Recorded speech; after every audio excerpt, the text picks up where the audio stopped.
Tu te sens cassé de l'intérieur.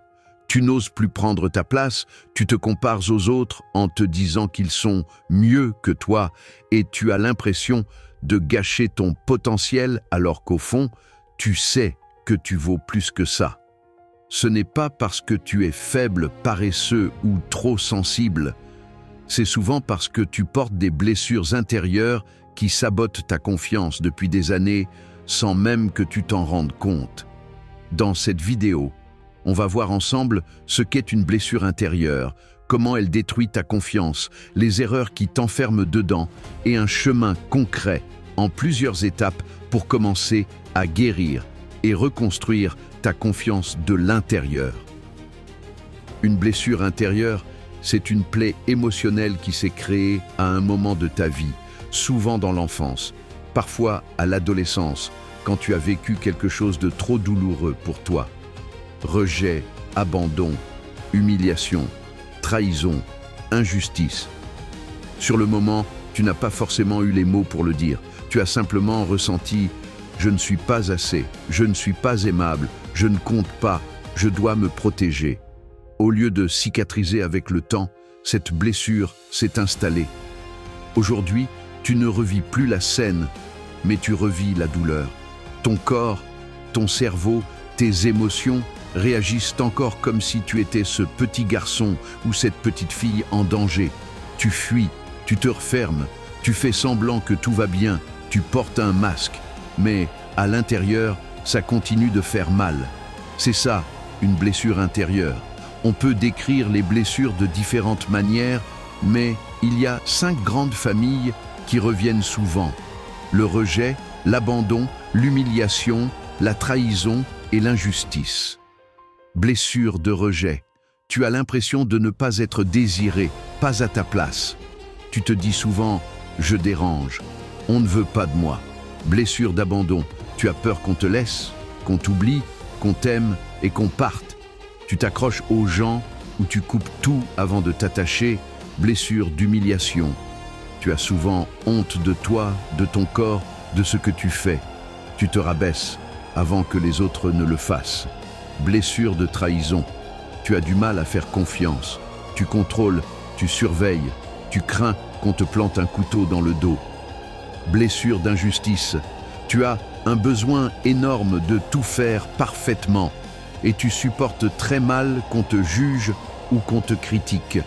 Tu peux te reconnaître dans plusieurs blessures, mais en général, il y en a une ou deux qui dominent. Et si on ne les regarde pas, elles détruisent ta confiance sans que tu comprennes pourquoi. Ta blessure crée une croyance. Tu vis un rejet. Tu crées la croyance « je ne suis pas assez bien ». Tu vis l'abandon. Tu crées « on finit toujours par me laisser ». Tu vis l'humiliation. Tu crées « je suis ridicule, je vaux moins que les autres ». Ces croyances ne restent pas dans ta tête, elles influencent tout ce que tu fais. Quand tu veux lancer un projet, parler à quelqu'un, demander une opportunité, la blessure se réveille. Tu te mets à douter, à te dire que ça ne sert à rien, que tu vas te ridiculiser. Tu procrastines, tu t'auto-sabotes, tu refuses les compliments, tu restes dans l'ombre. À chaque fois que tu agis comme ça, tu confirmes ta croyance. Tu vois, j'y arrive pas, je suis nul. La blessure alimente la croyance. La croyance alimente le comportement. Et le comportement renforce la blessure. C'est un cercle vicieux qui peut durer des années.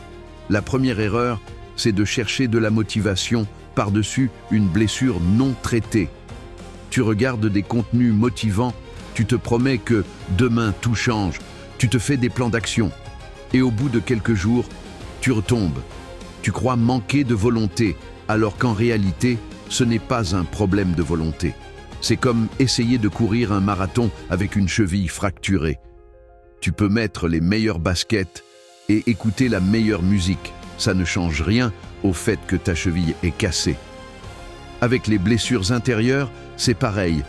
Tant que tu ne t'occupes pas de la plaie émotionnelle, tu vas forcer, tenir quelques jours, puis ton système de protection va te ramener en arrière. Ce n'est pas toi contre toi, c'est ta blessure qui essaie de te protéger maladroitement. Deuxième erreur, te parler comme à ton pire ennemi. Tu fais une erreur, tu te dis « je suis nul ». Tu n'arrives pas à passer à l'action, tu te dis « je suis paresseux ». Je n'ai aucun courage. Tu as peur, tu te dis « je suis faible ». Cette voix dure à l'intérieur de toi parle directement à ta blessure. Si tu as vécu le rejet, chaque fois que tu te dis « je suis nul », tu rejettes toi-même la partie de toi qui souffre. Si tu as vécu l'humiliation, chaque autocritique devient une nouvelle humiliation. Tu crois que te parler durement va te booster. En réalité, ça agrandit le trou à l'intérieur. On ne guérit pas une blessure en lui tapant dessus. Troisième erreur, te suradapter, c'est-à-dire jouer un rôle en permanence pour être aimé, accepté ou pour éviter la douleur. Tu dis oui alors que tu veux dire non. Tu fais passer les besoins des autres avant les tiens.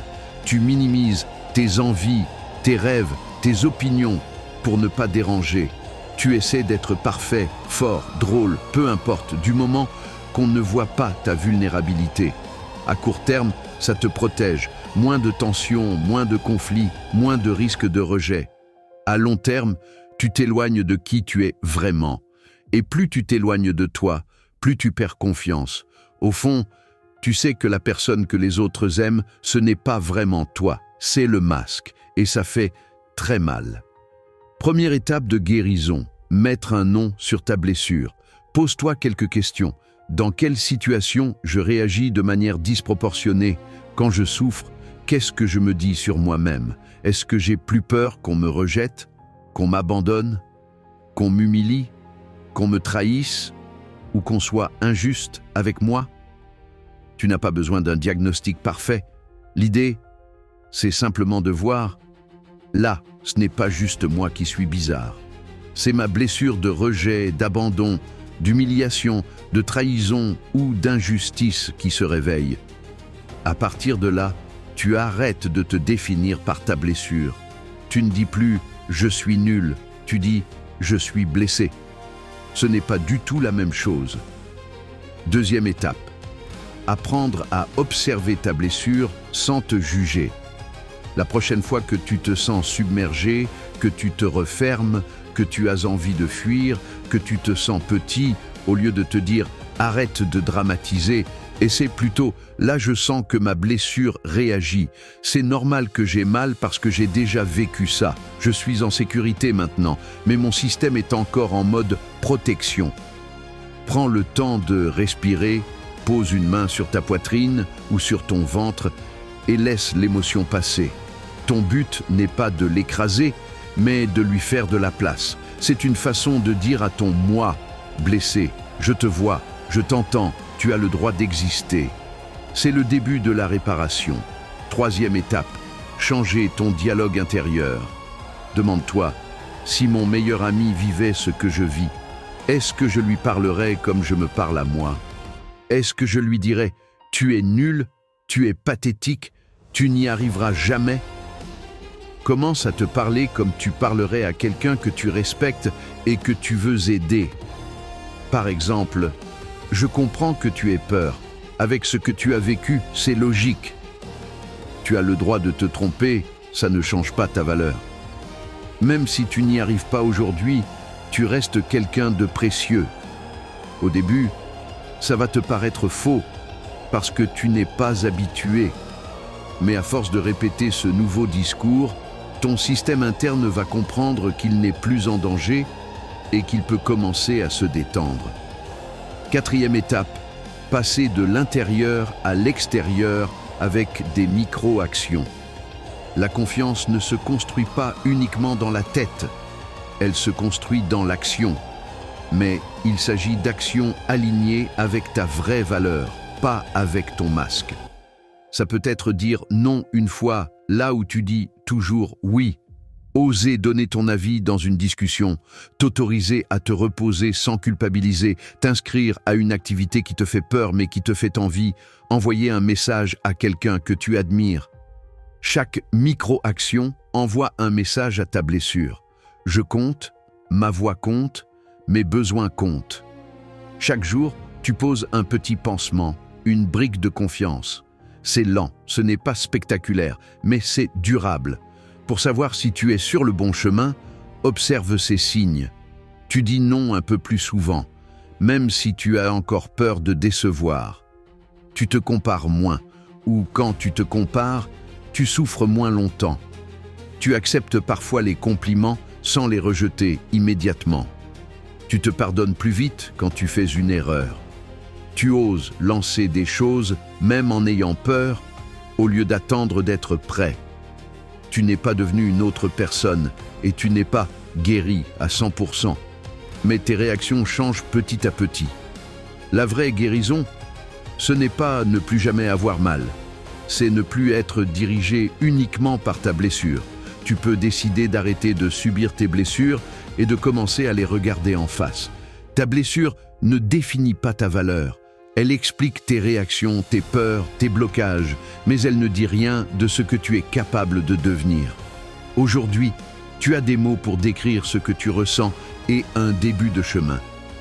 Tu peux décider que ce cycle de souffrance ne sera pas ton identité et que tu peux reconstruire ta confiance de l'intérieur étape par étape.